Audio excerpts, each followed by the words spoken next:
Langkah demi langkah kita jalani, takkan berhenti sampai di sini.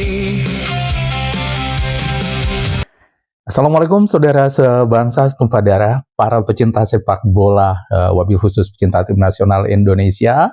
Bertemu kembali dengan saya yang setelah sekian lama absen karena berbagai kesibukan, dan karena Anda tahu sendiri bahwa menjadi YouTuber bukanlah profesi saya. Jadi ada tanggung jawab yang lain, karena itulah saya begitu lama absen, begitu banyak sebetulnya peristiwa yang menarik untuk kita bahas, tetapi terlewatkan ya. Dan seperti biasa tentu saja tidak lupa kita ucapkan salam yeye, salam songsang, dan salam makan pagi kepada tetangga kita ya, bangsa penipu. Ya, siapa lagi kalau bukan Bani Sarapan wal angan-angan yang ada di negeri Malaides ya.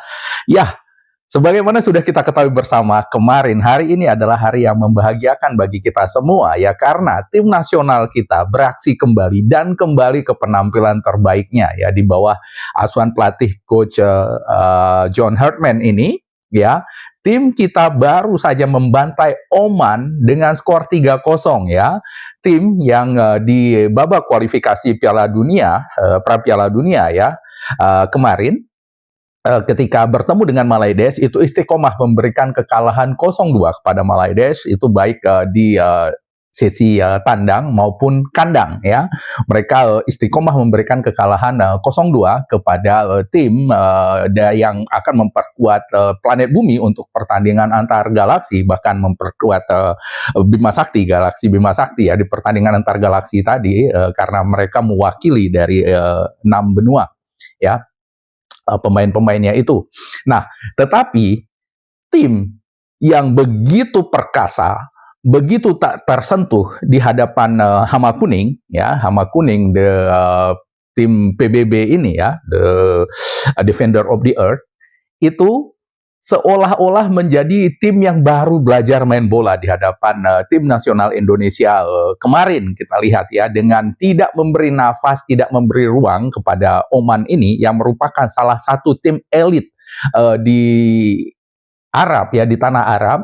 Itu mereka itu tim lapis keduanya di negeri Arab ya, di bawahnya Arab Saudi, Iran gitu ya, dan Irak dan yang lain-lain yang lolos ke Piala Dunia, mereka ada di lapis keduanya. Dan Oman ini sendiri adalah tim yang menjadi runner up Piala Teluk kemarin gitu ya. Juaranya adalah itu tim Bahrain atau Bahlul Rain, yang juga kemarin kita libas ketika di pra Piala Dunia dan kita singkirkan di ronde ketiga, sehingga mereka gagal lolos ke ronde keempatnya ya, tidak lolos ke ronde keempat kemarin ya. Dan ini membuat kita juga begitu kecewa. Kenapa kemarin ketika Shin Taeyong dipecat itu nggak langsung John Hartman ini gitu ya. Karena apa yang kita lihat di pertandingan ini ya, di pertandingan ini bukan hanya kemenangan ini yang menjadi menarik, tetapi permainan yang begitu hidup, begitu cair pemain tim nasional Indonesia ini ya. Posisi berpindah begitu, ketika bola dibawa oleh pemain Indonesia itu nggak ada yang diam gitu. Pemainnya itu bergerak ke mana-mana, yang back bisa tiba-tiba muncul di depan. Kita lihat bagaimana Rizky Ridho yang memberikan peluang pertama untuk Indonesia itu tiba-tiba sudah di depan memberikan crossing dan ditanduk oleh back juga, itu Nathan Chuaon, yang untungnya waktu itu masih bisa ditahan oleh kiper Oman yang memberikan sepak pojok kepada kita gitu. Dan kemudian dari satu skema bola mati ya, Nathan Chuaon itu memberikan umpan yang begitu manis, ditanduk oleh El Preman ya, El Preman yang sebentar lagi akan menikah, Justin Hubner, dan skor pun menjadi 1-0 pada saat itu ya. Dan gol-golnya ini semuanya itu gol-gol yang bukan gol keberuntungan ya, seperti ketika kita melawan atau tim U19 itu melawan Myanmar yang skornya juga 3-0. Oh ya, dan ini kita entah kenapa Indonesia ini sekarang begitu akrab dengan angka 3 ya. Kalau dulu Malaides itu begitu identik dengan skor 2 ya, angka 2 gitu, kalah dengan Oman 2-0 di kandang, kemudian kalah di tandang juga 2-0, kemudian tim U23-nya mereka itu bertanding di Piala Asia juga yang kita sampai ke semifinal menyingkirkan Korea Selatan pada saat itu mereka juga kalah itu dari Korea apa Jepang pada saat itu ya Korea itu 0-2, kemudian juga dikalahkan oleh Uzbekistan juga dengan skor 0-2, kemudian kalah dengan Kuwait juga itu 2-1. Mereka begitu istiqomah dengan angka 2 pada saat itu ya, kalah 0-2. Nah, sementara kita ini sekarang seperti begitu akrab dengan angka 3 ini gitu ya. Ya, kita pertama kemarin U19 itu menang melawan Myanmar itu dengan skor 3-0. Kemudian lawan Timor Leste kemarinnya ya, sehari sebelum tim senior ini bertanding untuk melawan Oman ini juga menang 3-0 melawan Timor Leste, dan kemudian timnas senior ini bermain juga menang 3-0 gitu. Tetapi dari segi permainan memang jauh sekali kalau kita bandingkan antara U19 dengan tim senior ini, karena bermainnya begitu cair ya permainan kita. Dan perlu dicatat, ketika kita melawan Oman ini, itu tim kita ini bisa dikatakan adalah tim yang compang-camping ya, tim compang-camping, karena di semua lini kita itu tidak bisa menurunkan pemain terbaik kita dengan berbagai alasan ya. Di belakang tentu saja kita kehilangan kapten tim kita ya, pemain terbaik di Asia Tenggara, pemain termahal di Asia Tenggara, dan back atau pemain belakang nomor 4 paling mahal di Asia. Yaitu siapa lagi kalau bahkan El Capitano J.I.Z yang bermain untuk Sassuolo di Serie A gitu. Nah, kemudian di tengah kita kehilangan Tom Haye ya, Tom Haye itu yang menjadi nyawa Indonesia di lapangan tengah itu juga belum bisa bermain karena masih menjalani skor 4 pertandingan yang diberikan oleh si AFC ya, AFC yang di sana bercokol ya, si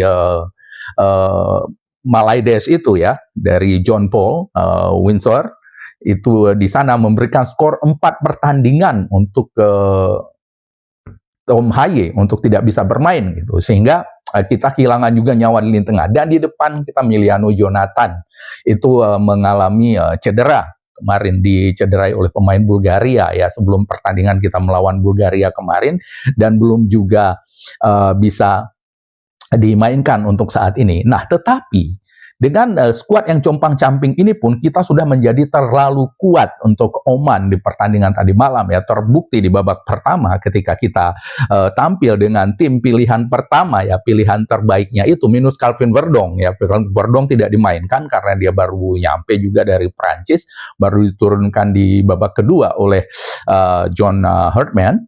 Itu kita betul-betul bermain tidak memberi nafas kepada Oman itu ya. Nyaris tidak ada peluang sama sekali yang diberikan Oman. Jadi skor 3-0 ini, skor 3-0 yang kita dapatkan dari pertandingan melawan Oman ini, itu memang mencerminkan ya, mencerminkan pertandingan yang sesungguhnya gitu ya. Artinya kita memang begitu dominan di lapangan, kita unggul segalanya di lapangan per lini dan kemudian dari kualitas taktik, dari semuanya kita unggul total atas Oman tadi malam itu ya. Jadi skor 3-0 ini tidak sama seperti skor 3-0 ketika tim U19 kita itu mengalahkan Myanmar ya beberapa waktu yang lalu.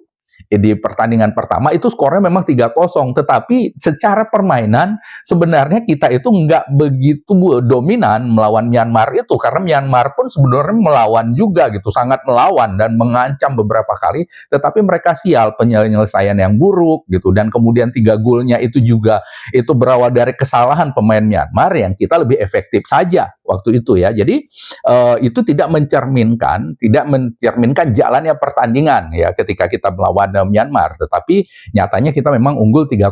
Tetapi ketika melawan Oman ini itu lebih mirip seperti U19 melawan Timor Leste. Itu Timor Leste bisa dikatakan nggak melawan sepanjang pertandingan. Inilah yang terjadi kita saksikan melawan Oman, terutama di babak pertama ya. Kita lihat bagaimana penetrasi dari pemain Indonesia itu, pemain kita itu begitu tenang ketika mendapatkan tekanan, dan begitu meloloskan diri dari tekanan pun itu begitu tenang. Kita lihat bermain dengan bola-bola pendek dari kaki ke kaki gitu ya, dan puncaknya itu ketika gol dari Hopner ya, dari Hopner itu melalui umpan matang dari Nathan Chuaon yang untuk saat ini kembali kita melihatnya seperti Nathan mode U23 yang sampai ke semifinal dulu. Dia begitu mobile, begitu militan, dan umpan-umpannya begitu bagus, tenaganya nggak pernah habis gitu ya.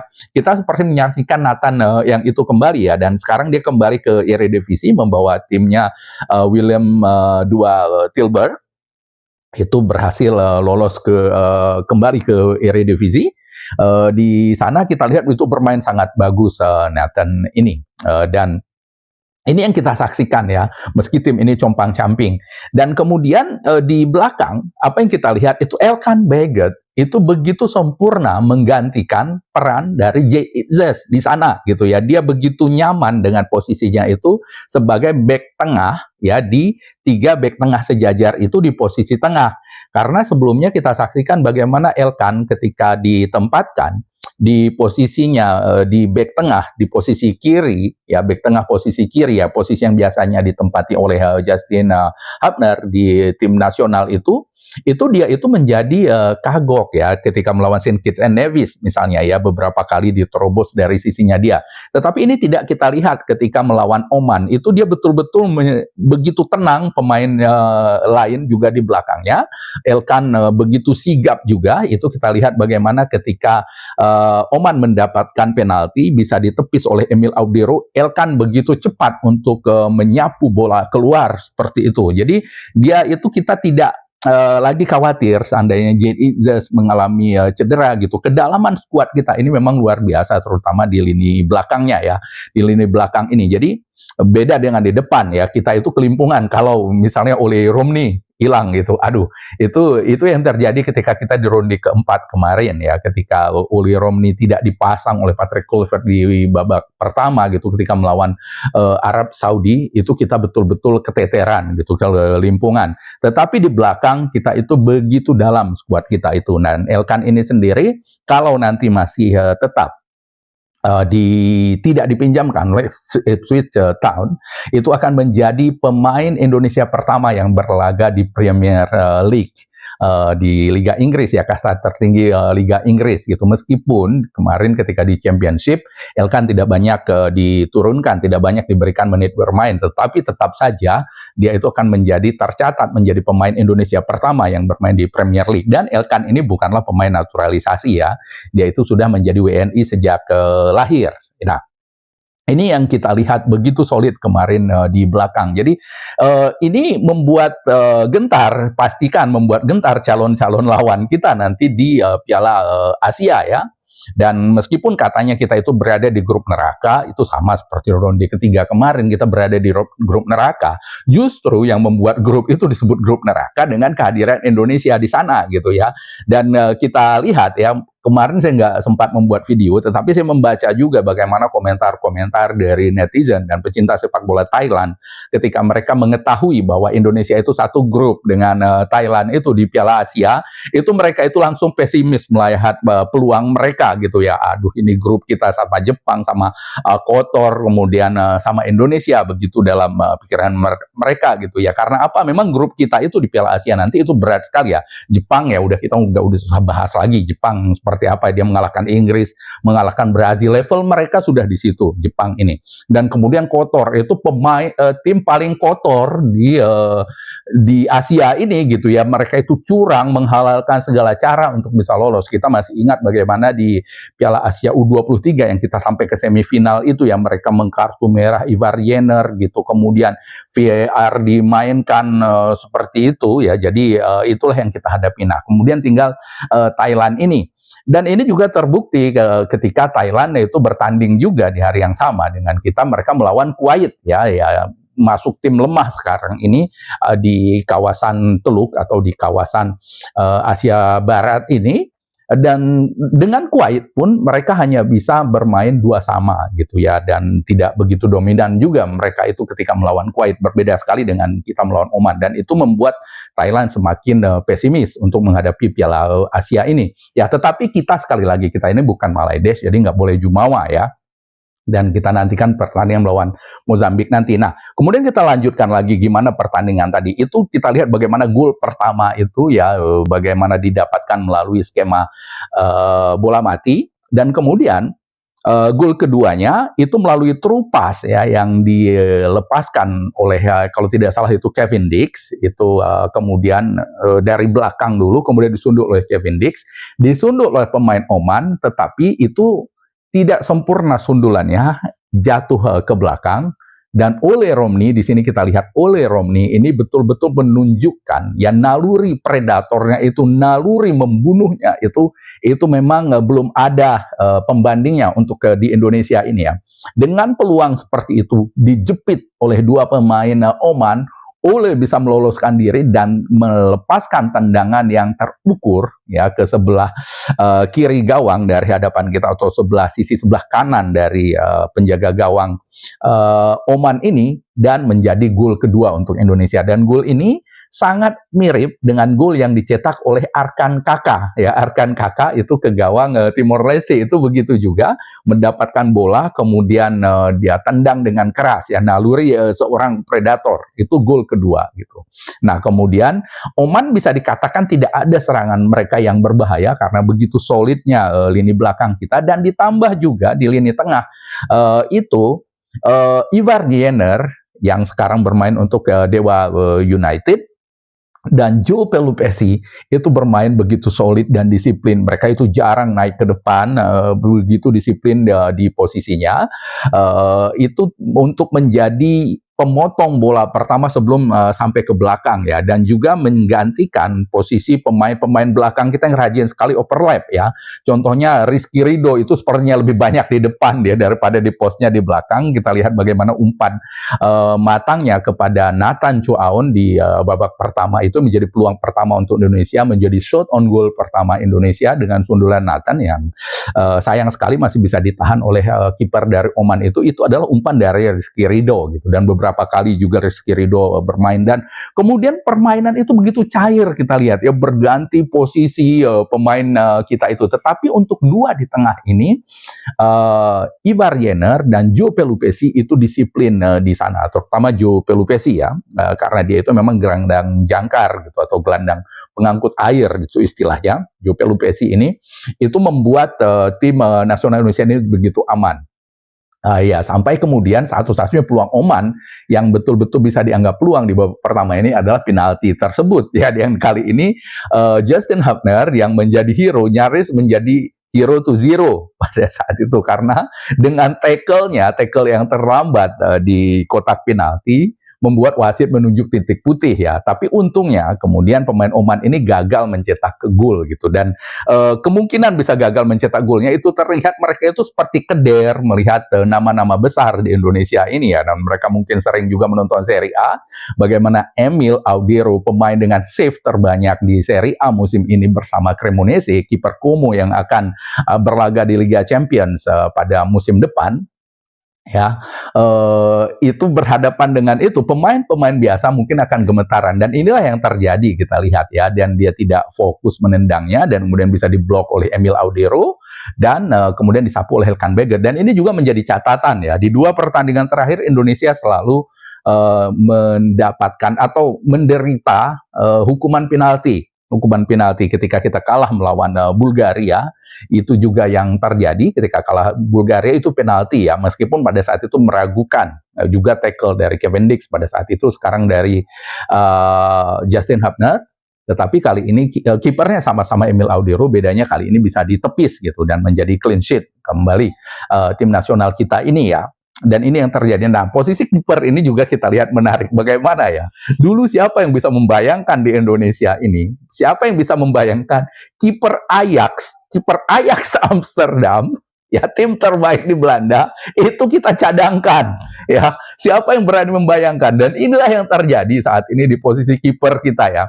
Tidak ada satupun negara Asia yang memiliki kedalaman skuad kiper sebaik Indonesia. Nggak ada gitu. Jadi, dua kiper terbaik di Asia untuk saat ini, dua-duanya itu bermain untuk Indonesia ya. Emil Audero dan kipernya Como, dan kemudian Artin Pas, kipernya Ajax, itu keduanya itu bermain untuk tim nasional Indonesia. Nggak ada negara Asia yang memiliki kiper sebaik kiper kita Indonesia ini. Inilah yang terjadi. Makanya penyerang-penyerang lawan di Asia, ya tim Asia level kedua seperti Oman ini itu menjadi nggak pede gitu ketika menendang penalti. Inilah yang terjadi. Nah, kemudian di babak kedua kita masih menambah 1 gol lagi melalui Ragnar Oratmangun, itu melalui umpan dari Ivar Jenner. Pada saat itu golnya itu sebenarnya sempat ditahan oleh kiper Oman, tetapi Ragnar kemudian memanfaatkan bola rebound atau bola muntah dari kiper ini untuk menendangnya kembali dan masuk ke gawang, dan skor pun berubah menjadi 3-0. Nah, dengan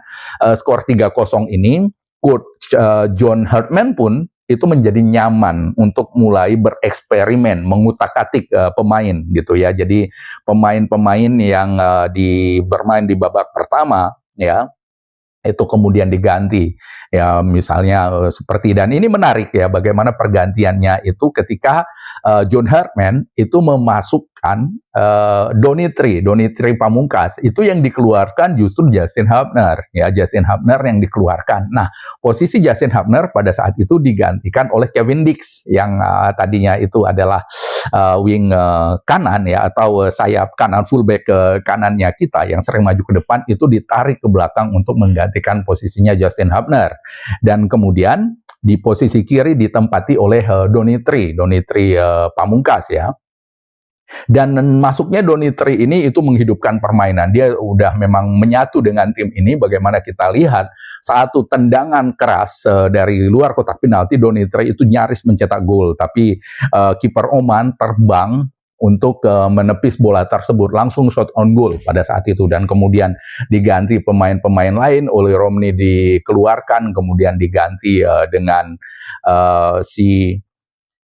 Mauro Zilstra ya, kemudian juga dimasukkan Yakob Sayuri, dimasukkan Sadil Ramdhani, dan ini menjadi sejarah untuk di Indonesia, dimasukkan juga Matthew Baker ya, Matthew Baker untuk pemain termuda sepanjang sejarah tim nasional Indonesia. Sebelumnya itu ditempati oleh Arkan Kaka ya. Arkan Kaka itu ketika dia bermain di usia 17 tahun 3 bulan 3 hari ya, 3 bulan 3 hari pada saat total 17 tahun 93 hari. Nah, Matthew Baker ketika bermain, ketika dimasukkan di menit 70 kalau nggak salah, itu usianya baru 17 tahun 23 hari ya, dan dia dimasukkan ke sana. Kita lihat Matthew Baker juga bermainnya nggak kagok sama sekali, dia bermain lepas di dalam, passing-passing akurat, nggak ada gugup gitu, bukan menjadi titik lemah pada saat itu. Tetapi harus kita akui ya,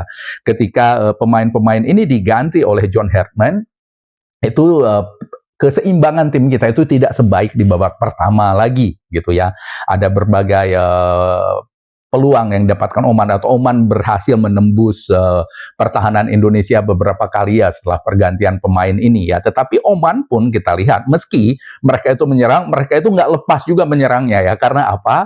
Karena ketika mereka kehilangan bola, Indonesia itu bisa menghukum mereka dengan cepat. Indonesia cepat sekali transisinya dan kemudian memberikan ancaman yang sangat berbahaya ke gawang Oman gitu. Sehingga sampai wasit meniup peluit panjang, tanda berakhirnya pertandingan di babak kedua ini, Indonesia tetap unggul 3-0 ya. Tetapi sekali lagi, di balik keunggulan ini bukan dari angkanya saja yang membuat kita itu bahagia, tetapi bagaimana kemudian Indonesia ini dari segi permainan kita itu betul-betul cair ya, yang membangkitkan kembali semangat kita menonton tim nasional Indonesia ini, bukan seperti ketika di era Patrick Kluivert atau tim kepelatihan terbaik kalau kata El Plan coach Justin gitu. Nah, itu yang terjadi kita lihat di pertandingan tadi ya.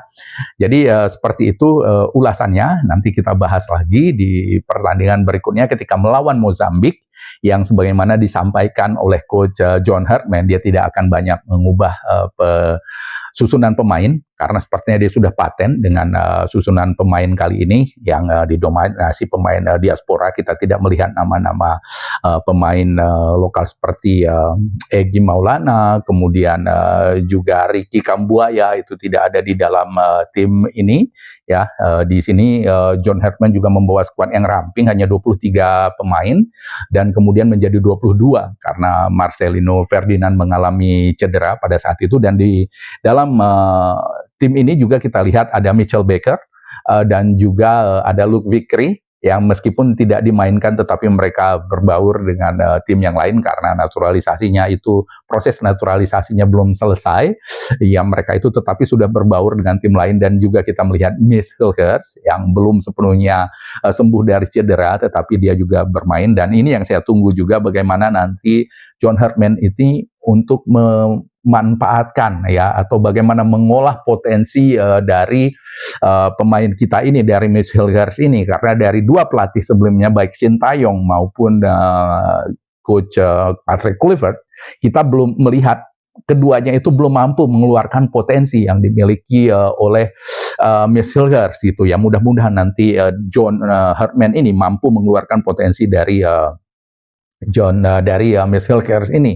Dan yang disayangkan yaitu El Clemmer ya, El Clemmer ini Rafa Struijk itu tidak lagi dipanggil dan sepertinya sudah hilang. Itu sangat disayangkan sekali karena di masa Shin Tae-yong kita lihat bagaimana dia itu menjadi pemain kesayangan dan memberikan dampak yang begitu besar di dalam pertandingan. Jadi kedepannya kita tunggu lagi bagaimana John Herdman ini mengolah tim ini, dan ini juga menjadi sinyal bahaya bagi tim-tim di Asia Tenggara lainnya yang nanti akan bertemu kita di FIFA ASEAN Cup ya. Jadi bukan Piala Kalengkongguan ya, Piala AFF, tetapi ini adalah FIFA ASEAN Cup ya, yang nanti menjadi agenda resmi FIFA, sehingga tim-tim dari Eropa atau klub-klub dimanapun di dunia itu wajib memberikan izin kepada pemainnya untuk bertanding. Dan situ nanti kita akan melihat pemain-pemain terbaik kita.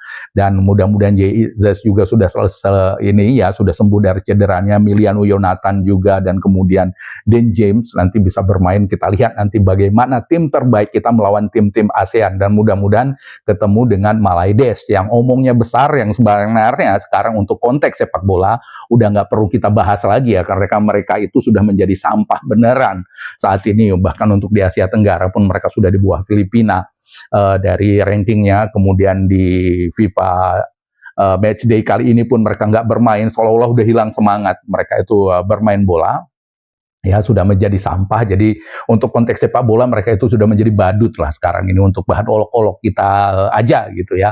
Dan nanti mudah-mudahan ya di FIFA series nanti, di AFF FIFA Cup nanti itu kita bisa bertemu dengan mereka dan bisa membungkam mulut mereka nanti, meskipun kita nggak boleh jumawa ya, karena jumawa itu adalah hak prerogatifnya dari Malaides ya. Dan dengan kemenangan ini juga, karena kita itu terpaut begitu jauh di ranking FIFA, Oman di ranking 79 dan kita itu di ranking 122, yang artinya itu terpaut 43 strip di ranking FIFA, itu membuat kita mendapatkan poin yang sangat lumayan, 6,56 poin, yang membuat kita melonjak 4 anak tangga menjadi ranking 118 untuk saat ini. Kita berada di atas Korea Utara sekarang ini untuk di Asia ya.